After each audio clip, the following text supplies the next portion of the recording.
Economia dell'acqua, questo è il tema del convegno organizzato da Confservizi Veneto e Camera di Commercio di Padova, nell'ambito delle iniziative in corso per la settimana UNESCO di educazione allo sviluppo sostenibile sul tema A come acqua, che si è svolto presso la Banca Etica di Padova. Un convegno che rientra in un progetto organizzato e voluto dall'UNESCO. Siamo nella settimana mondiale dell'acqua.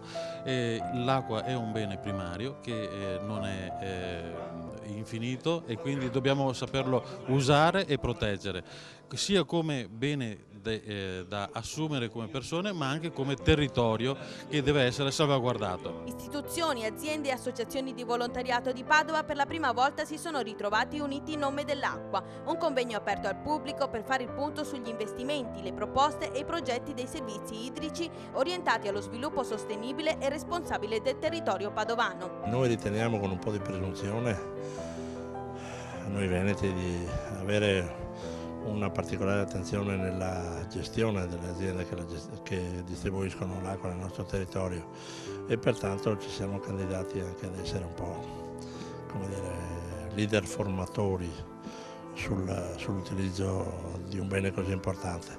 Ecco il motivo per il quale ci rivolgiamo alle scolaresche, ci rivolgiamo ai cittadini e ci rivolgiamo al governo perché tenga presente che il risultato referendario è importante, su di esso hanno fatto delle riflessioni che oserei dire fondamentali e in seguito ad esse vanno prese delle decisioni di indirizzo molto importanti per oggi ma anche per il futuro dei nostri figli. Un grande progetto mondiale che il Veneto condivide con tenacia nell'intento di coinvolgere tutti i cittadini nella tutela del territorio. L'acqua è un bene comune talmente importante da aver mobilitato milioni di persone durante il recente referendum per la battaglia contro la privatizzazione. Sul tema dell'acqua, del ciclo idrico integrato, è chiaro che gli investimenti devono essere sempre sostenuti. La nostra azienda quest'anno, per esempio, ha già sostenuto più di 30 milioni di investimento nella provincia di Padova.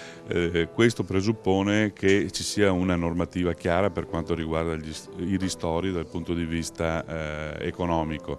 Il referendum ha indicato qualche via, è chiaro che oggi dal punto di vista normativo ci troviamo in una situazione di impasse che deve però essere superata, perché il problema che abbiamo in Italia è quello di avere una rete idrica abbastanza obsoleta che ha bisogno di grandi investimenti ed è chiaro che questi investimenti possono essere fatti solo se c'è un piano industriale preciso per quanto riguarda gli interventi, in modo particolare quelli economici. Non c'è dubbio che la proprietà pubblica dell'acqua non è in discussione, ma è in discussione come vengono remunerati gli investimenti che vengono fatti. Il governo mi pare che oggi abbia qualcos'altro da pensare, però indubbiamente sui temi dell'acqua, del ciclo idrico integrato, devono essere fatte chiarezza sulle formulazioni per quanto riguarda l'ente regolatore, per quanto riguarda la modalità di fissazione della tariffa che è l'elemento fondamentale.